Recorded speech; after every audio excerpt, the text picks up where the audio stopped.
ठीक है, हम लोग अभी तक क्या पढ़े, होमोजीनियस और हेट्रोजीनियस सोल्यूशन क्या है, उनका डिफरेंसेस क्या है। फिर होमोजीनियस के अंदर एक types of solution, true solution या सोल्यूशन को ट्रू सोल्यूशन भी कहते हैं। तो ट्रू सोल्यूशन को भी पढ़ा। ट्रू सोल्यूशन के बारे में हमने क्या पढ़ा कि उसके पार्टिकल्स बहुत ज़्यादा छोटे हैं और उसमें ऐसे पार्टिकल्स घुल जाते हैं कि हमें सॉल्यूट और सॉल्वेंट में फिर डिफरेंस नज़र नहीं आता जब एक सोल्यूशन बन जाता है तो। ठीक है, अब हम लोग आते हैं हेट्रोजीनियस सोल्यूशन के टाइप्स में। तो इसमें है सस्पेंशन और कोलॉइड। ठीक है, तो सोल्यूशन में हमें पता था कि हेट्रोजीनियस मिक्सचर, हमें पता है कि मतलब हेट्रोजीनियस मिक्सचर का एक एग्जांपल है सैंड वाटर।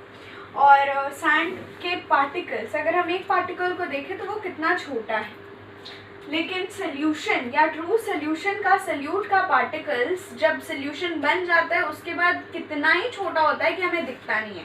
ये सिर्फ मैंने इसलिए बोला ताकि मैं समझा सकूं कि ट्रू सोल्यूशन का एक पार्टिकल कितना छोटा हो सकता है कि वो लाइट को भी अपने बीच में से स्कैटर नहीं कर पाता है। It does not show Tyndall effect, ये हमने पढ़ा था। अब आते हैं सस्पेंशन और कोलॉइड में। तो सस्पेंशन और कोलॉइड क्या है, हेट्रोजीनियस मिक्सचर है, ये तो यहीं से हमें पता चल रहा है।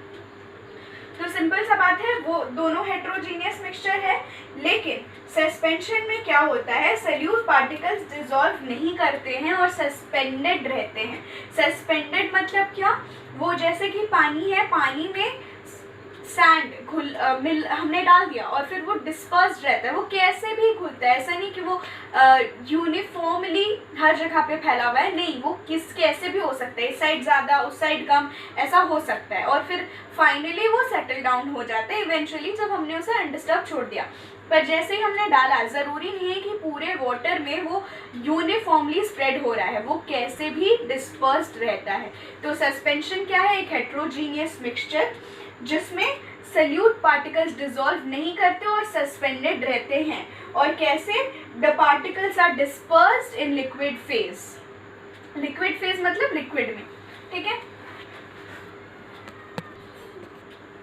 अब कोलॉइड क्या है, कोलॉइड भी एक हेट्रोजीनियस मिक्सचर ही है और उसमें भी सोल्यूट पार्टिकल्स अनडिसॉल्व ही रहते हैं, डिसॉल्व नहीं करते हैं, लेकिन वो यूनिफॉर्मली स्प्रेड होते हैं, ऐसे नहीं कि कैसे भी डिस्पर्स्ड है, वो पूरे लिक्विड में यूनिफॉर्मली स्प्रेड रहते हैं। That is the difference between a suspension and a colloid.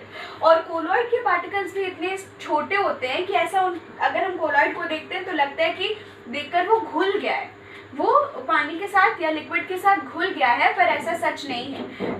Since लगता है कि वो घुल गया है, उसके वजह से सब सोचते हैं कि वो होमोजीनियस है, but no, colloidal solutions are heterogeneous solutions only. तो आप लोग इतना लिखने के बाद that particles are spread throughout uniformly in the solution, आप लोग ये भी लिखेंगे that particles of colloid are so small that we think it to be homogeneous but it is a heterogeneous solution. ठीक है, अब थोड़ा एग्जाम्पल समझते हैं सस्पेंशन और कोलॉइड का। सब सस्पेंशन का तो मैंने बोल ही दिया कि सैंड वाटर।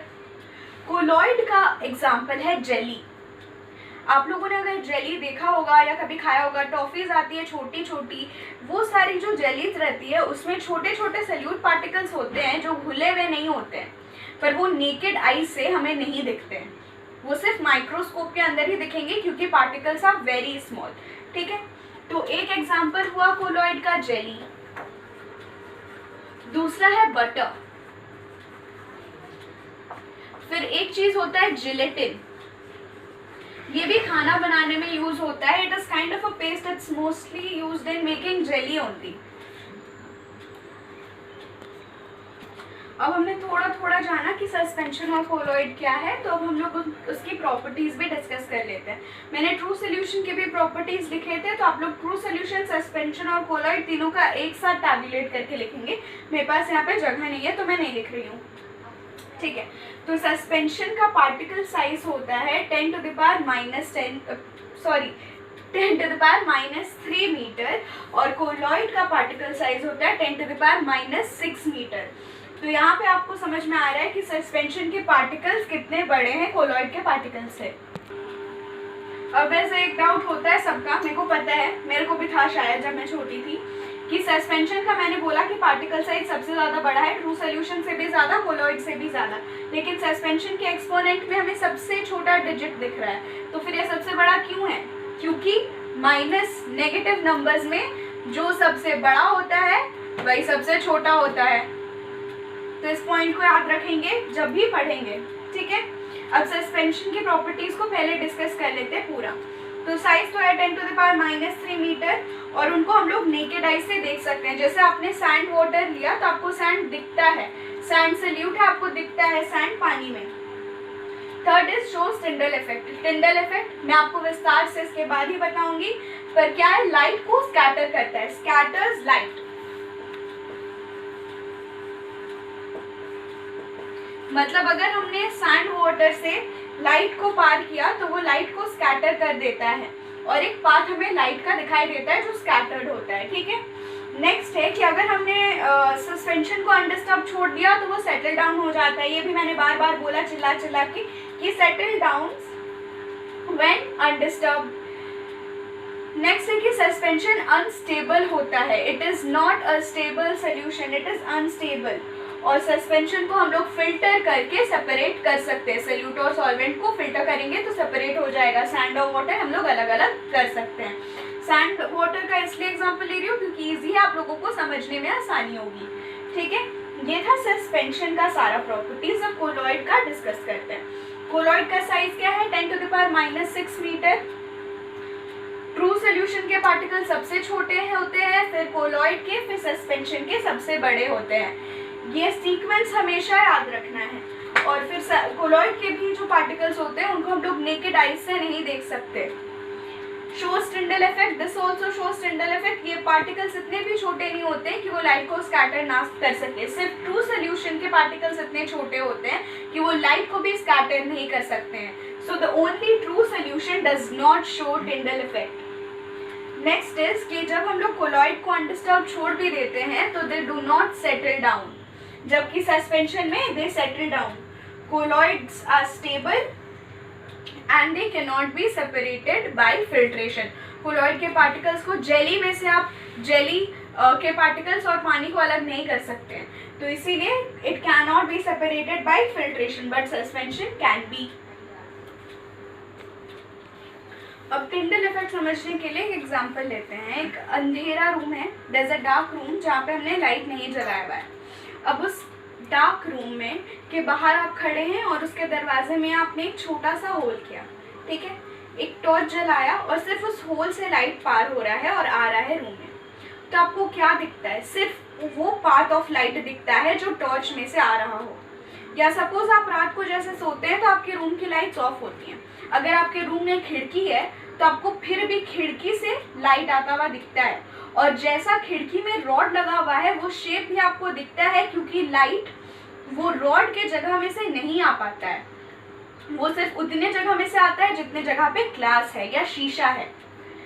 ये इससे समझिए कि टिंडल इफेक्ट क्या होता है। ये फिनोमिनन है स्कैटरिंग ऑफ लाइट का, और जैसे वैसे स्कैटर होता है कि वो पाथ ऑफ लाइट दिखाने लगता है। और कैसा पार्टिकल्स उसको स्कैटर कर पाता है? जो सस्पेंशन है या कोलॉइड है।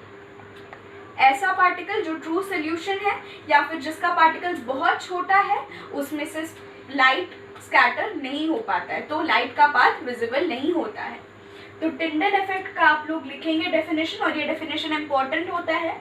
The phenomenon of scattering of light by the particles, किसका पार्टिकल्स? ऑफ सोल्यूशन या colloid, due to which the path of light becomes visible.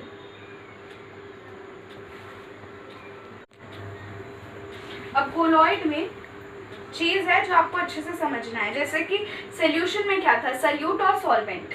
इसी तरीके से कोलॉइड में होती है दो चीजें, डिस्पर्स्ड फेज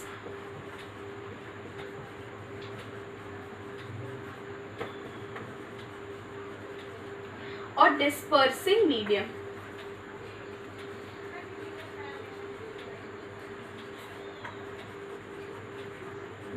ठीक है, नाम से ही थोड़ा बहुत पता चल रहा है। तो डिस्पर्स्ड फेज को पहले अच्छे से समझते हैं। डिस्पर्स्ड फेज क्या होता है? सल्यूट जैसा जो छोटा छोटा पार्टिकल होता है जो मीडियम में घुल जाता है उसको हम लोग बोलते हैं डिस्पर्स्ड फेज। सल्यूट जैसा या जो पार्टिकल्स है, छोटा पार्टिकल्स जो मीडियम में घुले, वो है डिस्पर्स्ड फेज। ठीक है, ये पार्टिकल और यही पार्टिकल जिस चीज़ में घुलते हैं उसको बोलते हैं डिस्पर्सिंग मीडियम। ठीक है, तो जिसमें घुले, जिस जरिया में वो गए, उसको हम लोगों ने बोला डिस्पर्सिंग मीडियम। और जो पार्टिकल्स हैं जो घुल रहे हैं, it is called the dispersed phase. ठीक है, तो डिस्पर्स्ड फेज को हम लोग डिफाइन कैसे करेंगे? फेज दैट इज स्कैटर्ड और is present in the form of particles. जो फेज स्कैटर हो रहा है और या तो कोलॉइडल पार्टिकल्स के फॉर्म में प्रेजेंट है कोलॉइड में, उसको हम लोग बोलते हैं डिस्पर्स्ड फेज। और डिस्पर्सिंग मीडियम को हम लोग कैसे डिफाइन करेंगे? Medium in which colloidal particles gets dispersed. Simple and easy definition रखेंगे तो लिखने में भी आसानी होगी, जो समझेंगे वही लिखेंगे। Medium in which colloidal particles get dispersed are called is called the dispersing medium. अच्छा, जब आपको सस्पेंशन या कोलॉइड का साइज पूछा जाएगा तो बेटर होगा कि आप लोग एक specific value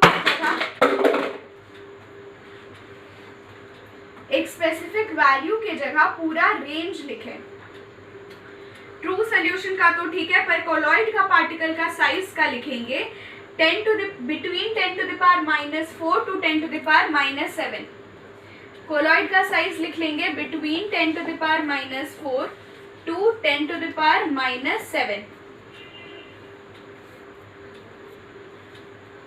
centimetre. Sorry, centimetre नहीं, मीटर।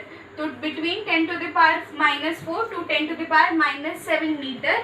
और सस्पेंशन का लेंगे between 10 to the power -3 to 10 to the power -5 metre.